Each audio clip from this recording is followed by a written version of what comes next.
حضرت ابراہیم علیہ السلام ایک ایسے گھرانے میں پیدا ہوئے جس کا باپ کافر تھا، اسلام سے فرا ہوا تھا، بتوں کی پوجا کرتا تھا، پتھروں کی پرستش کرتا تھا، پتھروں کو تراش کر اس کی مورتی، اس کی بت بناتے، اس کو بازار میں فروخت کرتے، دوسروں سے بھی بتوں کی پوجا کرواتے تھے اور خود بھی بت کی پوجا کرتے تھے۔ لیکن اس کے گھر میں جو لڑکا پیدا ہوا ابراہیم علیہ السلام، جس کو اللہ نے نبی بنایا، جس نے دعوت دی، ابا کو کہا کہ اے ابا یہ کام غلط ہے، بتوں کی پوجا کرنا غلط ہے، بتوں کی پرستش کرنا غلط ہے، بلکہ اس کی پرستش کرو جو آپ کو نفع نقصان پہنچا سکے۔ یہ بت آپ کو نفع نقصان نہیں پہنچا سکتا، جس کو قرآن نے کہا اذ قال لأبیہ یا ابت لم تعبد ما لا يسمع ولا يبصر ولا يغني عنك شيئا، کہ جب ابراہیم نے اپنے باپ سے کہا کہ آپ ایسے کی پرستش، ایسے دیوتاؤں کی عبادت کیوں کرتے ہیں جو نہ سنتا ہے، نہ دیکھتا ہے، نہ وہ آپ کو کوئی فائدہ پہنچا سکتا، نہ نقصان پہنچا سکتا، تو اس وقت ابراہیم علیہ السلام نے کہا کہ یہ میرا کام ہے، مجھے اپنا کام کرنے دو۔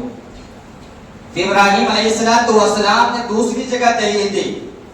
تو اس قال ابراہیم آزر اتتخذ اصناما آلہہ انی اراک وقومک فی ضلال مبین، کہ اے میرے والد آپ اپنے ہاتھوں سے پتھر کو تراشتے ہیں، اپنے ہاتھوں سے بتوں کو بناتے ہیں، پھر ان کی پوجا کرتے ہیں اور آپ دوسروں کو بھی پوجا کرنے کے لیے بولتے۔ اس کے والد نے جواب دیا، اس کے والد نے کہا قال اراغب انت عن آلہتی یا ابراہیم لئن لم تنتہی لارجمنک واہجرنی ملیا، کہ اگر تم اس کام سے باز نہیں آئے، دعوت و تبلیغ سے باز نہیں آئے، تو میں تمہیں ان قریب پتھر سے مار مار کر ہلاک کر دوں گا۔ یہ دھمکی دے رہا کون؟ باپ، کس کو؟ اپنے بیٹے ابراہیم علیہ السلام کو۔ لیکن ابراہیم تو نبی تھے، اس کے سامنے اللہ کا توحید کو بلند کرنا تھا، چنانچہ ابراہیم علیہ السلام اپنے قدم سے، اپنے مشغلے سے، اپنے کام سے پیچھے نہیں ہٹے، بلکہ ایک وقت ایسا آیا کہ عراق میں وہ پیدا ہوئے تھے، وہاں کے لوگ ایک میلے کے اندر گئے تو ابراہیم علیہ السلام کو جانے کے لیے کہا کہ چلو فلاں جگہ میلہ لگتا ہے، اس میلے کے اندر چلتے ہیں اور جا کر تم بھی تماشا دیکھنا، ہم بھی تماشا دیکھیں گے۔ تو ابراہیم علیہ السلام نے کہا ہم نہیں جا سکتے اس میلے کے اندر، اس لیے کہ میری طبیعت صحیح نہیں ہے، میری طبیعت خراب ہے۔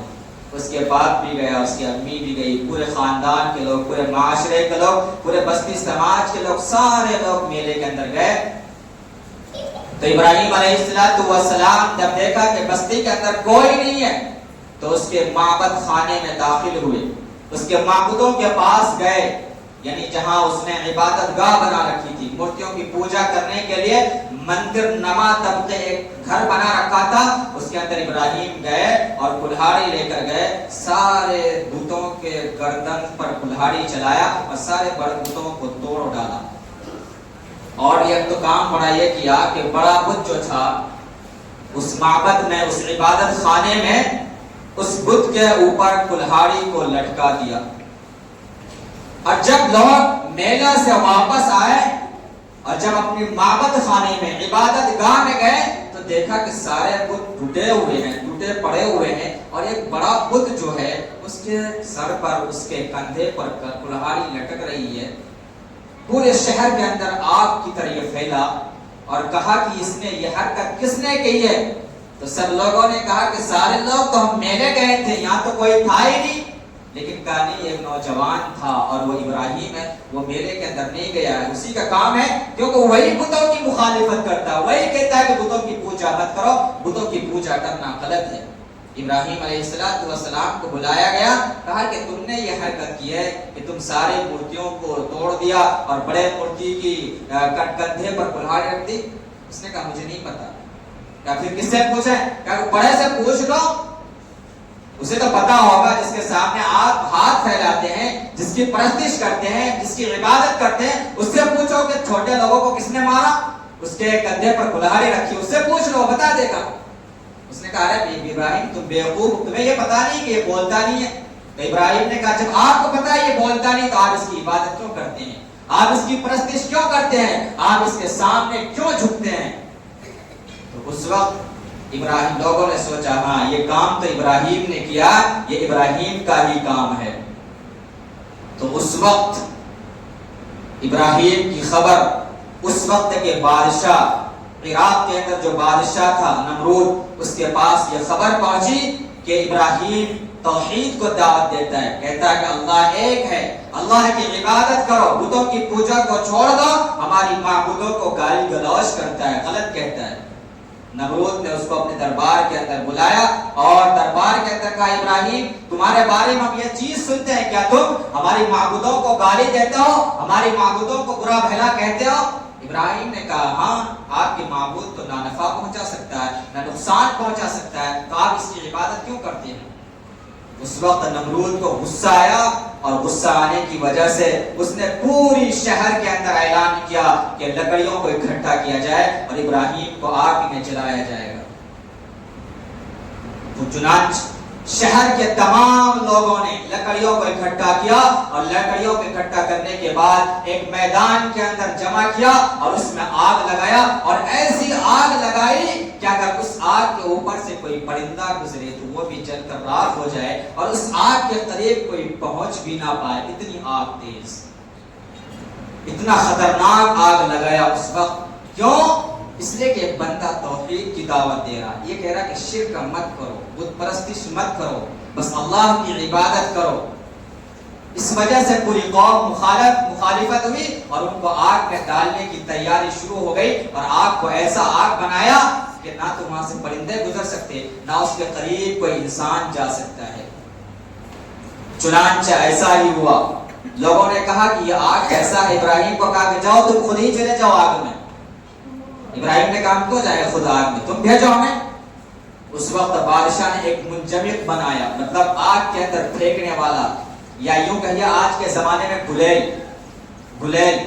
تو اس وقت آگ میں پھینکنے والا ایک منجمد بنایا جو بعد میں جا کر پتھروں کو پھینکا جاتا۔ اس میں ابراہیم علیہ السلام کو بٹھایا گیا اور منجمد کو کھینچا گیا دور سے، اور ابراہیم جا کر آگ میں گرے اور سارا فرشتہ آسمان کے سارے لوگ ماجرا دیکھ رہے ہیں۔ جبرائیل آئے اور کہا کہ میں آپ کی مدد کرنا چاہتا ہوں، کہا کہ نہیں۔ میکائیل آئے کہ میں آپ کی مدد کرنا چاہتا ہوں، بارش برسانا چاہتا ہوں، کہا نہیں مجھے تمہاری مدد نہیں چاہیے، جس اللہ نے مجھے اس آگ کے اندر بھیجا ہے وہی اللہ مجھے اس آگ سے بچا سکتا ہے، اتنا بڑا بھروسہ۔ اس نے کہا حسبی اللہ نعم الوکیل، بس میرے لیے اللہ کافی، مجھے کسی کی مدد نہیں چاہیے۔ جب دیکھا اتنا بڑا پختہ ایمان، اتنا ابراہیم اپنے امتحان میں اتنا کامیاب ہونے والا بندہ، اللہ نے قرآن کے اندر آیت نازل فرمائی قلنا یا نار کونی بردا وسلاما علی ابراہیم، کہ اے آگ ابراہیم کے لیے ٹھنڈا ہو جا۔ تو آگ اتنا ٹھنڈا ہو گیا کہ برف ہونے لگا، ابراہیم کو ٹھنڈ لگنے لگی، تو پھر اللہ نے کہا سلامن، ایسے ٹھنڈا ہو کہ ابراہیم کو تکلیف نہ پہنچے۔ چنانچہ وہ آگ ایسا ہوا کہ وہ آگ باغ بن گیا، جنت کا باغ بن گیا، اس کے اندر اس کو مزہ آنے لگا۔ جب ابراہیم علیہ السلام اس آگ سے نکلے، کھلا کھلا سارے لوگوں نے معجزہ دیکھا کہ ابراہیم کا ایک بال بھی باقی نہیں ہوا، ابراہیم کا کچھ بھی نقصان نہیں ہوا۔ تو اس وقت سارے لوگوں کو چاہیے طرح کا ایمان لے آئے، اللہ کو مانے، لیکن دشمنی اور بڑھ گئی، اتنی دشمنی بڑھ گئی کہ ابراہیم علیہ السلام اس شہر کو چھوڑ کر شام چلے آئے، فلسطین کے اندر۔ میرے بھائیو، قرآن میں تذکرہ 29 مرتبہ ابراہیم کا آیا ہے۔ فلسطین آئے اور وہاں دعوت و تبلیغ کا مرکز بنایا، لوگوں کو دین کی دعوت دینی شروع کی۔ لیکن آج کے دور میں بھی تو معجزہ ہو رہا ہے۔ اگر کسی کو دیکھنا ہے کہ ایک بندہ آج بھی دنیا کے اندر، اللہ نے ایک بندے سے اتنی محبت کی کہ آج اس کا ویڈیو سوشل میڈیا پر بھی وائرل ہو رہا، اتنی اللہ سے محبت کی اللہ نے ایک بندے سے دنیا کے اندر، اور اس معجزے کو اللہ نے دکھلایا ہے۔ ایک ویڈیو وائرل ہو رہا ہے کیونکہ اللہ کہتا ہے فتوکل علی اللہ، جو مجھ پر بھروسہ کرتا ہے، جو مجھ پر یقین کرتا ہے، ان اللہ یحب المتوکلین، میں اس کو اپنا دوست بنا لیتا ہوں، میں اس کو اپنا محبوب بنا لیتا ہوں۔ آج وہی ایک واقعہ پیش آیا کہ ایک بندہ عامر قذافی نام سے حج کے لیے جا رہا تھا 27 مئی کو، ابھی 2-3 دن پہلے، عامر قذافی نام سے 27 مئی کو حج کے لیے جا رہا تھا، لیکن لیبیا کا رہنے والا تھا، اس بندے کے نام پر صرف قذافی اضافہ تھا، تو ایئرپورٹ کے اندر وہاں کے فورسز سیکورٹی نے روک دیا کہ نہیں آپ نہیں جا سکتے اندر، کیونکہ آپ کے نام میں قذافی اضافہ کیا ہوا ہے اور آپ کے پاسپورٹ میں اور آپ کے جتنے بھی شناختی کارڈ ہیں اس میں تو صرف آپ کا عامر لکھا ہوا ہے، اس لیے آپ ایئرپورٹ کے اندر نہیں جا سکتے۔ چنانچہ ایسا ہوا کہ اس کے ایئرپورٹ کے اندر جانے نہیں دیا اور فلائٹ جانے کا وقت ہو گیا، دروازہ بھی فلائٹ کے بند ہو گئے، جہاز کے دروازے بھی بند ہو گئے، لیکن عامر نے ہمت نہیں ہاری۔ کیوں؟ اس لیے اسے بھروسہ تھا اللہ پر، اسے کامل ایمان تھا کہ اللہ میری مدد کرے گا۔ چنانچہ ایسا ہوا کہ جب جہاز اڑا کچھ دیر دور گیا ہی تھا کہ اس کے اندر خرابی ہوئی، اور خرابی ہونے کی وجہ سے دوبارہ ایئرپورٹ پر لینڈنگ کی اسی۔ تو جب ایئرپورٹ پر لینڈنگ ہوا تو اب جب دوبارہ عامر جانے لگا کہ چلو اب دوبارہ جہاز آ گیا ہے اب جا کر ہم بیٹھتے ہیں، لیکن پھر بھی سیکورٹی نے جانے نہیں دیا، روک دیا، اور ایسا 3 مرتبہ ہوا۔ جب تیسری مرتبہ آیا تو آنے کے بعد جہاز کے پائلٹ نے کہا خدا کی قسم یہ جہاز اس وقت تک نہیں اڑ سکتی ہے، اس وقت تک نہیں جا سکتی ہے جب تک کہ عامر قذافی کو اس جہاز کے اندر نہ بٹھایا جائے۔ چنانچہ اس بندے کو عامر قذافی کو جہاز کے اندر بٹھایا گیا اور خوشن خرا جا کر سعودی ایئرپورٹ جدہ میں اترا، کوئی خرابی نہیں ہے۔ اللہ نے کھلے طور پر آج کے دور میں یہ معجزہ دکھلایا ایک ایمان والے کے ساتھ، لیکن اس نے بھروسہ کیا تھا کس پر؟ اللہ پر۔ اس لیے اللہ کہتا ہے کہ جو مجھ پر بھروسہ کرتا ہے میں اس کو اپنا دوست بنا لیتا ہوں، میں اس کو اپنا قریب کر لیتا ہوں، میں اس سے محبت کرنے لگتا ہوں۔ تو یہی تو بھروسہ ابراہیم علیہ السلام کو اللہ پر تھا۔ چنانچہ جب آج ہماری امت میں ایک کام کیسا ہے کہ بقرعید کے اندر اب جائیں گے جانوروں کو خریدنے کے لیے بازار میں، بڑے بڑے شہروں کے اندر، بڑے بڑے محلوں کے اندر، اور وہاں جا کر بڑے بڑے مارکیٹ میں ایک سے ایک بکرا، ایک سے ایک گائے خریدیں گے، ایک سے ایک بھینس، ایک سے ایک اونٹ خریدیں گے، اور جس بکرے پر اگر اللہ لکھا ہوا ہو نا نام، چاہے اس نے اپنے لیول سے بنا دیا ہو یا چاہے وہ قدرتی ہو یا نہ ہو، تو اس بکرے کی قیمت لاکھوں کروڑوں ہو جاتا ہے۔ آج وہ قوم ہے جس بکرے پر اللہ کا نام اس کو لاکھوں کروڑوں دینے کو تیار ہے، لیکن جس کے سینے میں پورا قرآن موجود ہے، جس کے سینے میں پوری حدیث موجود ہے، اس کو آج بھنگی سے بھی کم پیسہ دینے کو ہم تیار نہیں ہے۔ تو ہم سوچتے ہیں ہم کامیاب ہو جائیں گے، حکومت کامیاب ہو جائے گی؟ سوچئے،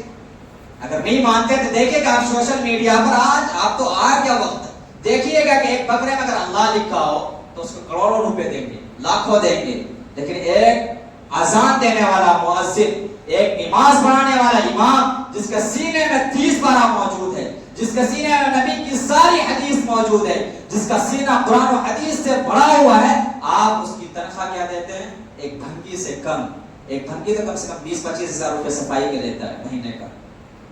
ایک نوکر سے کم، ایک مزدور کم سے کم دن کا 500 یا 600 روپے لیتا ہے، آپ اس کو تنخواہ اتنا کم دیتے ہیں، تو بتائیے وہ قوم کامیاب ہوگی یا ناکام ہوگی؟ وہ قوم آگے کو بڑھے گی یا نیچے کو جائے گی؟ وہ قوم ایک اللہ پر کروڑوں روپے